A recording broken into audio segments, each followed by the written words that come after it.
Singapore. A day after arguing with Western allies at the G7 summit over trade, President Trump landed in Asia on Sunday, prepared to declare victory in talks with nuclear-armed North Korea regardless of what happens. "We have a chance to achieve a truly wonderful result for North Korea and the world," Trump tweeted en route to the historic trading post of Singapore, predicting that counterpart Kim Jong Un will work very hard to do something that has rarely been done before: create peace and great prosperity for his land. Trump, who is offering to reduce economic sanctions on North Korea in exchange for denuclearization, also seemed to warn Kim that the summit is a one-time opportunity that should not be wasted. As he disembarked from Air Force One, Trump told reporters that he feels very good about his prospects. Kim had landed in Singapore hours earlier, staying silent as he has since Trump announced he had rescheduled the once-cancelled meeting set for Tuesday morning local time, prime time Monday in the United States. "Trump will hype this relentlessly, no matter what comes of it," tweeted Robert E. Kelly, a political science professor at Pusan National University in South Korea who is town to comment on the summit for the BBC. "Even if Kim offers only a fine-sounding rhetorical commitment, and maybe a few missiles surrendered or some site closures," he said, "Trump will market this thing as something extraordinary for his voters back home."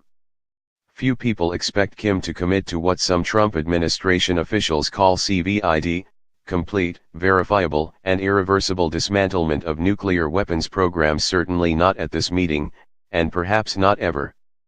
In tamping down expectations, Trump himself has described this initial meeting as the start of a process. Some analysts said a Kim commitment to specific negotiations on denuclearization could well be enough for Tuesday's summit to be a success.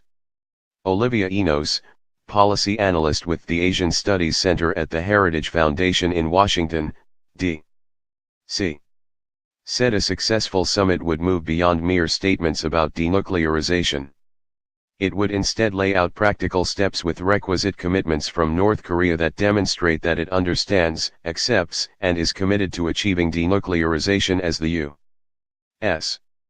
defines it, said Enos, who is also in Singapore to watch the proceedings. Preliminary meetings have already begun. Shortly after arriving, Kim visited with Singapore Prime Minister Lee Hsien Loong, who is scheduled to meet with Trump on Monday. Trump and Kim touched down on a sweltering early summer day in Singapore, the city-state founded in the early 19th century as a British colony because of its position at the intersection of sea lanes between Europe and Asia. The Singapore government offered itself as a neutral site for the first ever meeting between a sitting U.S. president and a North Korean leader. It also annoyed Singapore residents by offering to pay Kim's hotel bill. Security is tight ahead of the summit between two unpredictable men who in the past have threatened to destroy the other's country during the standoff over North Korea's nukes. Officers combed the city on Sunday, from the old colonial section to the modern skyscrapers to the hotel on nearby Sentosa Island where Trump and Kim will actually meet. The leaders are spending the night at hotels about a half-mile apart in the upscale shopping area in Tanglin. A government described as authoritarian by its critics has clamped down on protests through strict loitering laws and a difficult permitting process. Still, some Singaporeans are getting into the swing of things.